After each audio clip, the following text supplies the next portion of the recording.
Hello everyone, welcome back to my channel Rahiya Dandam. This is इमानी।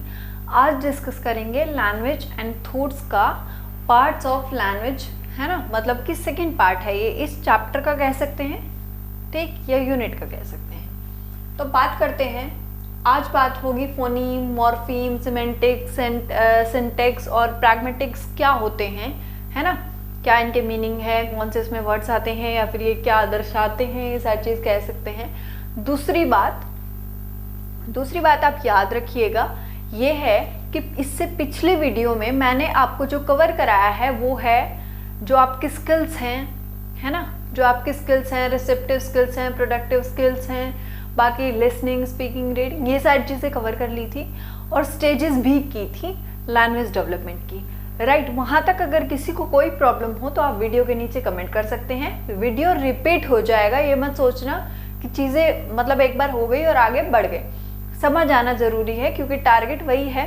और ये दूसरी बात ये है आपकी कि जो आपका रीट का, मैं आज सुबह से देख रही थी कि कुछ नोटिफिकेशन आएगा, शायद अब तक आया नहीं है ना। और यही है, तो उसका क्या था, उसका यह था कि चीज़ों को ना अब ये चीज़ें होती रहेंगी। आप में से कुछ लोग ऐसे होंगे जो कह सकते हैं, वो लोग ना वेट करेंगे कि पहले नोटिफिकेशन आए तब हम अपनी तैयारी स्टार्ट करेंगे। बट उसमें प्रॉब्लम क्या हो जाती है, सिलेबस थोड़ा सा बड़ा हो जाता है और आपको टाइम की कमी हो जाती है। उसकी वजह से फिर चीज़ें रट्टाफिकेशन में ज़्यादा आती हैं, उसकी अंडरस्टैंडिंग कम हो पाती है। और उस रीज़न से यही रीज़न है कि टेट के जो रिजल्ट्स हैं वो काफ़ी कम परसेंटेज, अगर रेशियो मैं बोलूँ, परसेंटेज बोलूँ, वो बहुत कम जाता है। यही रीज़न है और कोई रीज़न नहीं है, क्योंकि इसको लोग हल्के में ले लेते हैं और वो चीज़ बाद में भारी पड़ जाती है। तो अभी बात करेंगे आज पार्ट्स ऑफ लैंग्वेज की, ठीक है। तो फोनीम यानी कि स्वनिम, स्वनिम क्या होता है, स्वनिम क्या होता है बताओ। स्वनिम होता है जो आपकी ध्वनि की सबसे छोटी इकाई होती है, यानी कि स्मॉलेस्ट यूनिट जो आपके साउंड की होती है, वो क्या होती है, वो क्या होती है, फोनीम यानी कि स्वनिम। जैसे कि क, ख, च, ये सारी चीज़ें जो साउंड विस्पर हो रही है ना, जैसे सी एच या एस एच, है ना, ये जो लास्ट में आ रहा है एस एच, ये चीज़ें क्या हैं, ये सारे साउंड्स हैं। यानी कि स, ह, म, अ, ये क्या हो गए, ये क्या है, स्मॉलेस्ट यूनिट है, इससे छोटा नहीं हो सकता, सबसे छोटा है। सही हो गई बात। तो क्या है स्वनिम, क्या है,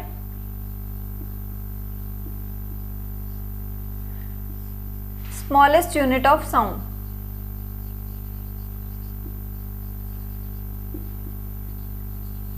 यहां तक बात क्लियर हो गई, यहां तक बात क्लियर हो गई। सब ध्वनि की सबसे छोटी इकाई जो होती है वो होती है फोनीम।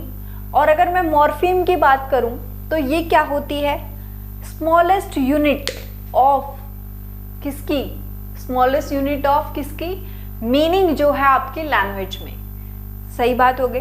स्वनिम शब्द रूपिम शब्द का सबसे छोटा रूप होता है। मॉर्फीम फोनीम क्या था, स्मॉलेस्ट यूनिट ऑफ साउंड यानी कि ध्वनि की सबसे छोटी इकाई।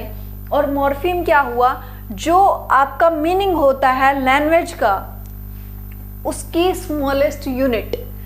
नहीं आई बात समझ, अभी समझते हैं। जैसे आप मान के चलिए एक वर्ड है स्मार्टर,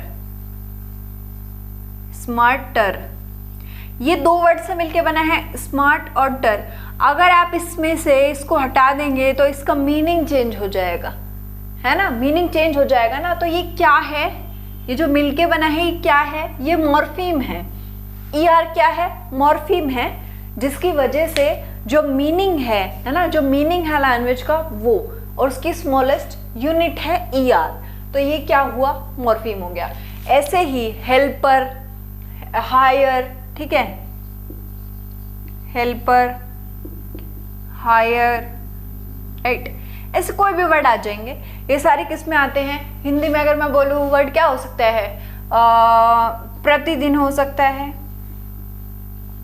ना। ऐसे जितने भी वर्ड होंगे वो सारे किस में आएंगे, मॉर्फीम में। स्वरूप भी आप बोल सकते हैं, स्वरूप, है ना, 2 वर्ड है, अलग अलग है, छोटा सा रूप है, किसका मीनिंग है लैंग्वेज का, ये सारी चीज़ें क्या है आपकी मॉर्फीम है। अब मैं अगर बात करती हूँ सिमेंटिक की, यानी कि अर्थ विन्यास की, और सिंटेक्स को, इन दोनों को बड़े अच्छे से समझेंगे। पहले हम सिंटेक्स को समझते हैं। सिंटेक्स क्या है? जो ग्रामेटिकल रूल होते हैं लैंग्वेज के, जो व्याकरण के रूल होते हैं वाक्य विन्यास के जो अंतर्गत आते हैं, वो क्या है आपका सिंटेक्स है, यानी कि वाक्य विन्यास है। क्या? Grammatical rules of language comes under syntax.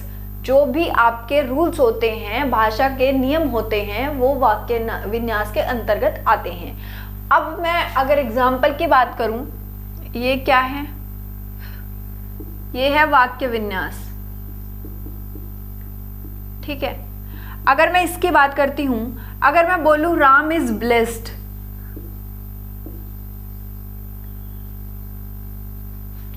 Ram is blessed, या मैं बोलूं Ram is going to school,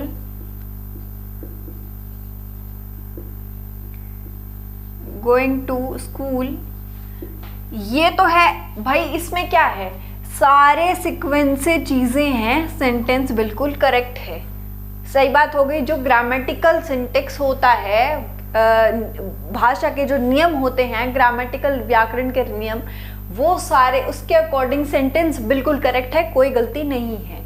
but क्या हम इसको ऐसे लिख देंगे, राम स्कूल इज गोइंग, ये गलत हो गया ना, क्योंकि इसका सिंटेक्स गड़बड़ हो गया। नाउन कहाँ आएगा, वर्ब कहाँ आएगी, हेल्पिंग वर्ब कहाँ आएगी, ये सारी चीजें क्या है, एक सिंटेक्स होता है प्रॉपरली, जिसको बिल्कुल नियम कहा जा सकता है, उसमें आप बदलाव नहीं कर सकते अपनी मर्जी से, वरना चीजें गलत हो जाएंगी। वो क्या हुआ आपका सिंटेक्स, यानी कि वाक्य विन्यास।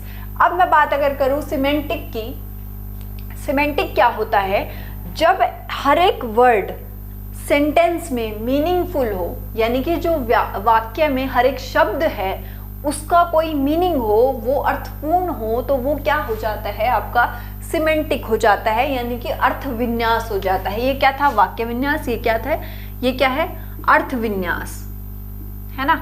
यहाँ तक बात क्लियर है।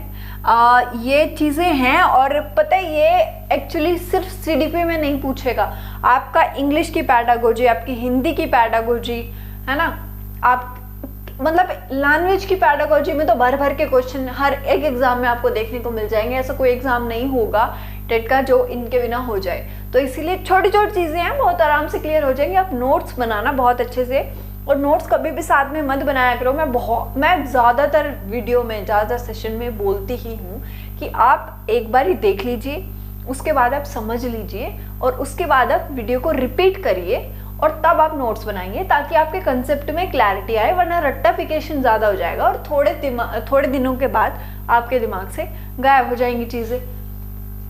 तो अगर अब मैं बात करूँ प्रैग्मेटिक्स की, तो प्रैग्मेटिक्स क्या होता है, जो रियल लाइफ होती है हमारी, जो मतलब असली ज़िंदगी है ना, उसमें हम कैसे भाषा का यूज़ करते हैं और कैसे सिचुएशन के अकॉर्डिंग उसको चेंज करते हैं, ये क्या होती है प्रैग्मेटिक्स।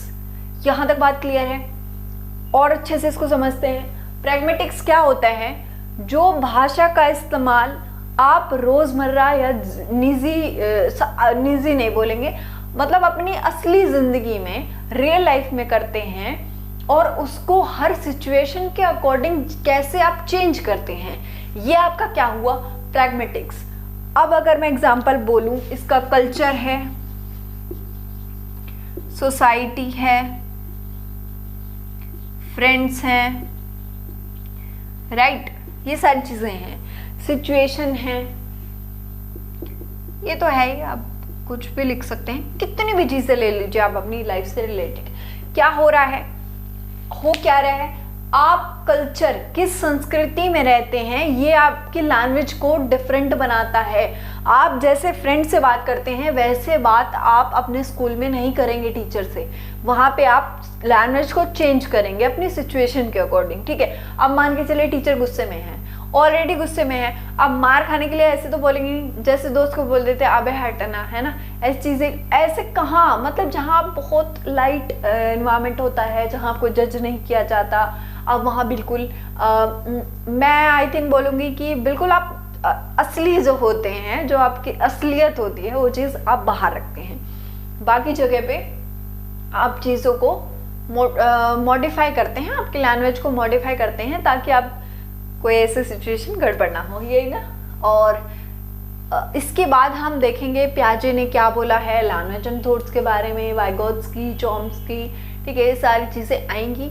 और दूसरी बात, जिन लोगों को लग रहा है कि सिलेबस स्लो चल रहा है, तो भाई बता दूं सिलेबस स्लो नहीं है। अगर आप डिटेल में पढ़ना चाहते हैं और एक अच्छे तरीके से पढ़ना चाहते हैं, इजी, जो आपको बर्डन फील ना हो। अच्छा, एक चीज़ और करना, ये मेरी रिक्वेस्ट है सबसे, जितने भी लोग वीडियो देखते हैं, आप प्लीज़ कमेंट करके ये ज़रूर बताना कि आपको अब तक, मैं अगर बोलूं तो 4th यूनिट चल रही है, 3 यूनिट कंप्लीट हो चुकी हैं, तो 3 यूनिट आपको पता चला कि मेरी 3 यूनिट कंप्लीट भी हो गई, और कोई भी सेशन ऐसा था जो आपके सर के ऊपर से गया हो और आपको ये नहीं समझ आया हो कि इसमें क्या हो गया, हमें पता ही नहीं चला, है ना। ये सारी चीज़ें आपके साथ रही हों। आप कमेंट करके ये ज़रूर बताना कि क्या चीज़ें चल रही हैं, किस तरीके से आप ले रहे हैं, क्या आपको बर्डन फील हो रहा है या चीज़ें आपकी फ्लोलेस हो रही हैं जो पहले नहीं हुई, या फिर कुछ चेंजेस जो आपके साथ पहले आपने फील नहीं किया अब हो रहे होंगे, है ना। हर चीज़ का नेगेटिव पॉजिटिव मैं मानती हूँ होता है, तो वो शेयर करना। और अगर सेशन पसंद आया हो तो लाइक कर देना, और एक्चुअली लाइक कर दिया करो भाई, जितने लोग देखते हो डिसलाइक तो कर दिया करो, उसमें तो आपका कुछ नहीं जाता है ना, थोड़ा बहुत इधर भी मोटिवेशन फील हो जाता है। और बाकी जो लोग चैनल को पहली बार देख रहे हैं, सब्सक्राइब कर लेना। मेरे चैनल पे आपको CDP यानी कि बाल विकास की सारी क्लासेस फ्री ही मिलेंगी, और ये आपको सिर्फ टेट में नहीं कि मैं CTET बोल दूँ, UP टेट बोल दूँ, आपको रीट हो गया, HTET हो गया, MP टेट हो गया, आप जितने टीचिंग के टेट होते हैं, मतलब जितने भी टेट एग्जाम्स होते हैं, उसमें हर एग्जाम में आपको हेल्प करेगा।